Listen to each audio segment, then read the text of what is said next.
Hi everybody, welcome to this month's Take and Make craft. It is an upcycled pocket notebook and it's going to end up looking like this. It's a nice little notebook.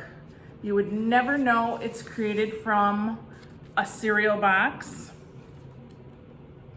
And it has lots of pages to jot things in. So you should have picked up a kit which included your instructions here, a piece of patterned paper, 2 lengths of string, a needle and a needle threader, some blank pages, and a piece of cereal box. So we'll go ahead and start assembling our book. And I'm gonna tip the camera down so you can see what is going on. All right, so you can start by measuring out a 5.5 by 8.5 square. You can do this with a ruler or just a helpful tip. An 8.5 by 11 paper folded in half is exactly that size. So if you just wanted to use that as your guide, you can do that, or you can go ahead and make measurements with a ruler. And then once you have that measured out,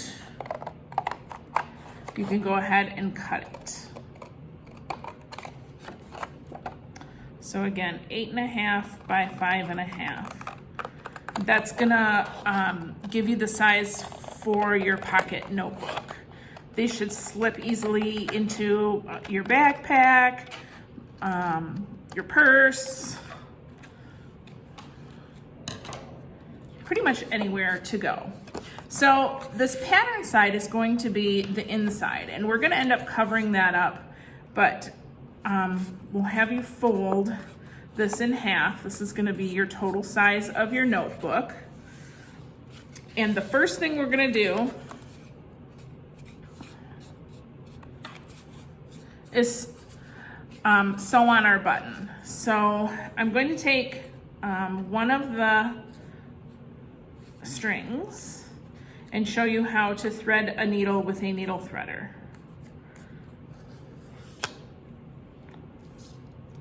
So you have your needle with the eye and your needle threader that has this little wire. You're gonna stick the wire through the eye of the needle and then put your thread through that bigger portion and then pull the whole thing through the needle. And that way you don't have to worry about trying to stuff the thread right into. And we're gonna place the button right about there. I'm gonna pre-press my holes. Full disclosure, I do not know how to sew a button. And secondly, this inside is going to be covered with paper, so I wouldn't even worry about making a knot. I am just going to let it go. And you're going to want quite a bit of thread. I'm going to pull this all the way through because you want it to wrap around your book several times. But I'm just going to leave a tail hanging out like that. And it's gonna get tucked down underneath the covering that I put on there.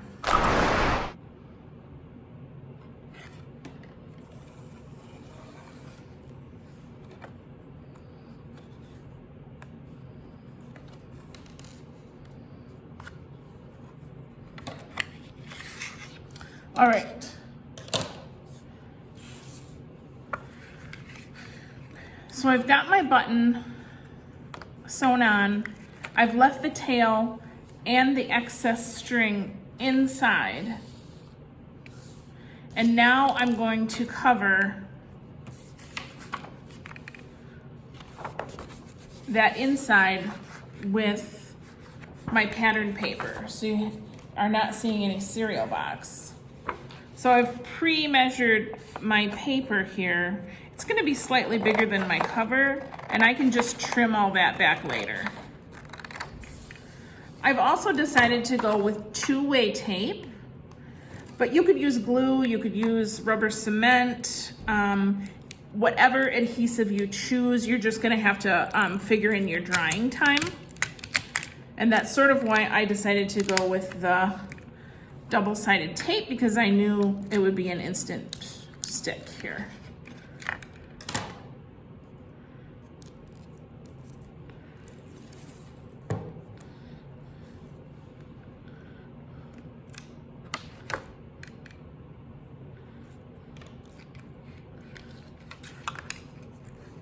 And again, I'm just sort of moving my string out of the way here for this minute.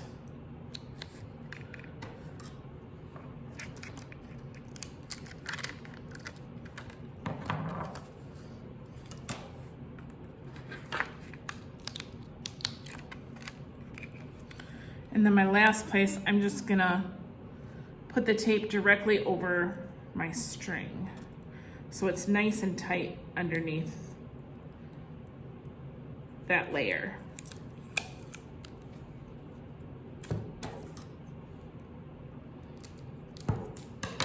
If you were using tape, I just slather everything, the string and everything underneath this layer.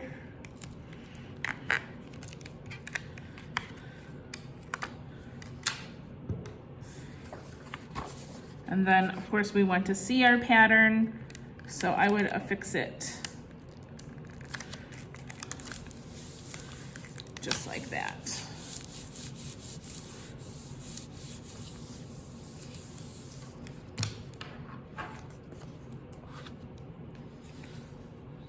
Okay. So the next step, okay, so now we have our inside cover. This string, which we can release from our needle here. This string comes out from underneath there, so when it's closed, you can wrap it around. Oh, I kind of did that backwards, didn't I? Wrap it around and then close it around the button.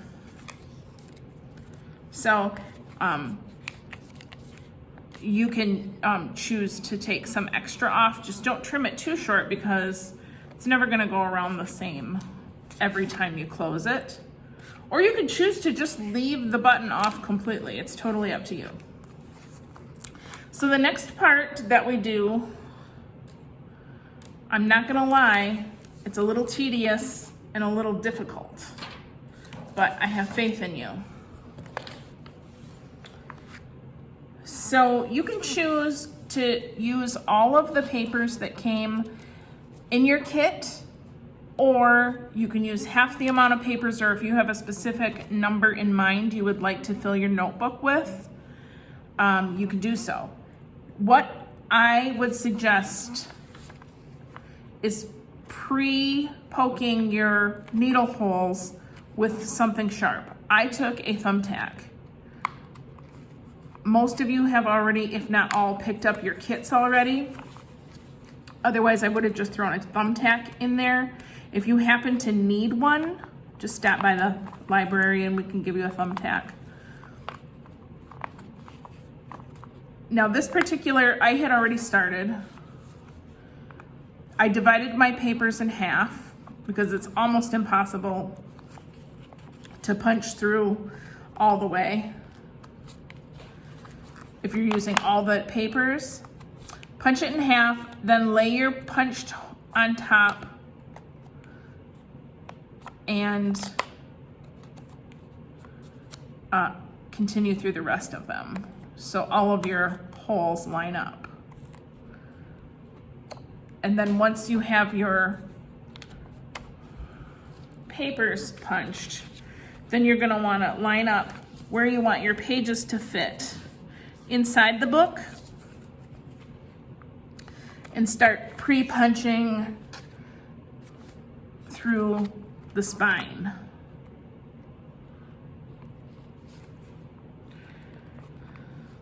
Like I said, this is not fun.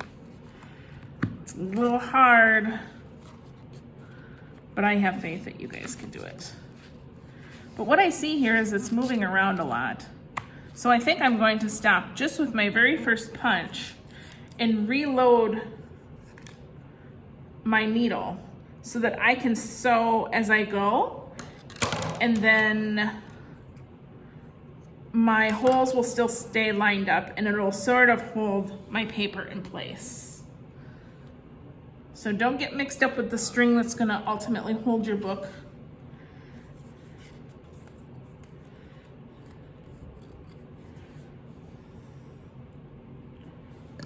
Again, I know nothing about sewing. I don't know if that's gonna be enough for me, but we're gonna try it out.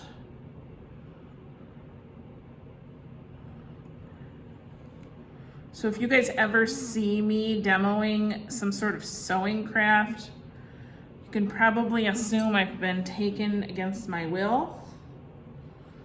This is not really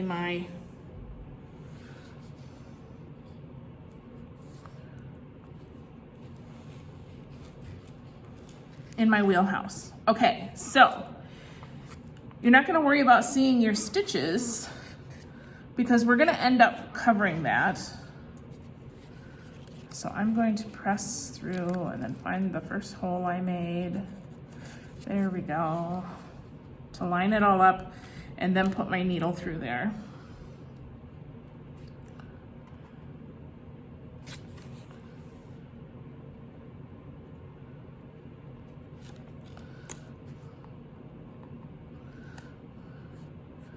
Okay, got my needle through there. I'm gonna load my paper on it.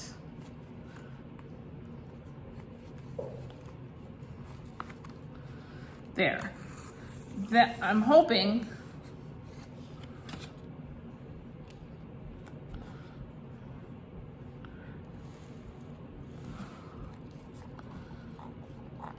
take two.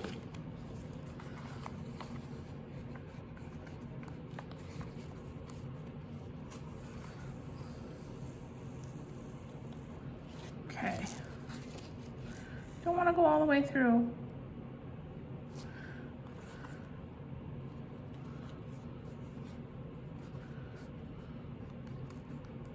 Actually, I'm finding it's not so bad just to go right through the one layer of cardboard with the needle. So I think if you didn't want to pre-punch your holes through that, it might work out.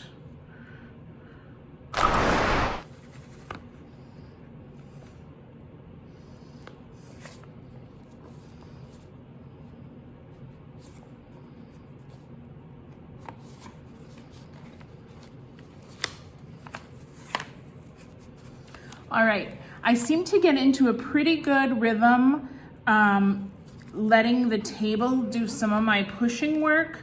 So I sort of got it started and then pushed it all the way through. So now you can see I have a row of stitches through the middle. And again, I'm not gonna bother tying a knot because we're covering this up. So I'm just gonna leave a little bit of a tail.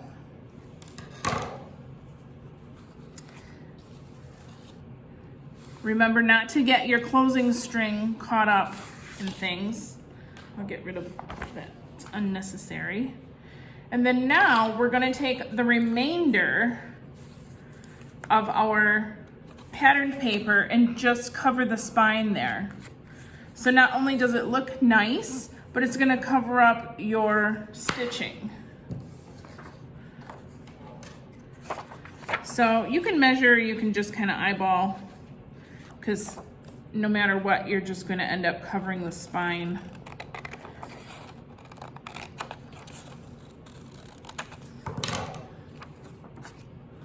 All right, I'm going to apply my double stick tape.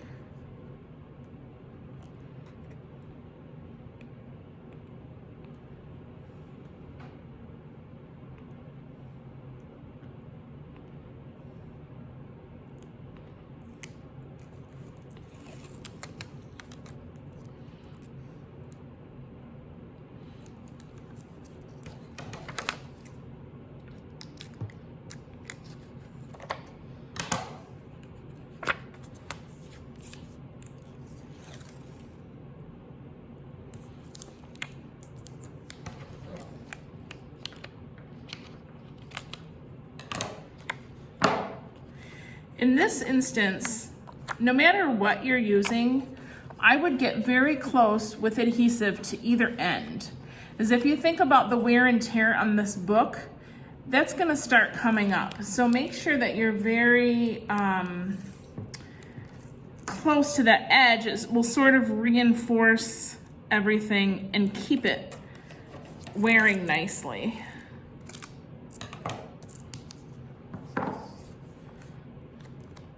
All right, so I'm gonna line it up here in the center of the spine, press it down.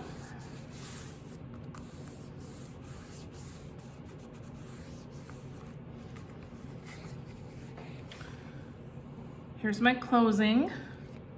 Now, before I've 100% decided it's all done, I'm gonna give it a couple folds. Make sure it folds nice. And then, just to make it look pretty, or prettier, I'm gonna take my scissors and round off my edges here. And you can see I have a little bit of extra cereal box. Don't cut your tying string. I'm just cleaning up my edges here. I'm gonna round my corners just so it has a more finished look. You don't have to bother with this step if you don't want to, but I think it makes a nicer finish product.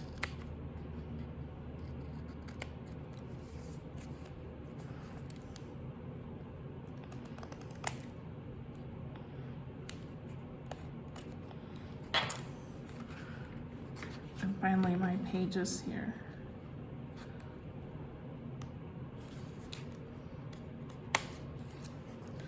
Okay.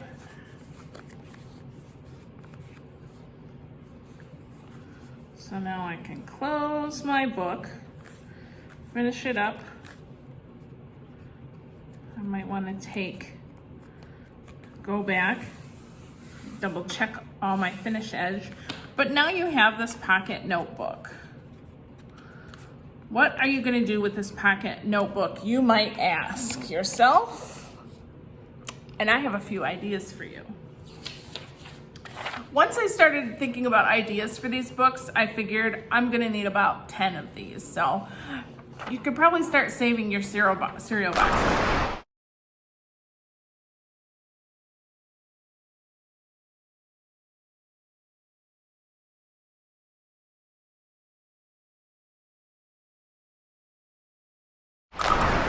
We all could use a password book now that every single thing we touch has its own password. You could use that as a password book. So those are some ideas for using these attractive journals, and I'm sure once you start making them, you'll get better and better. So thanks for joining us on this Make and Take Craft Month.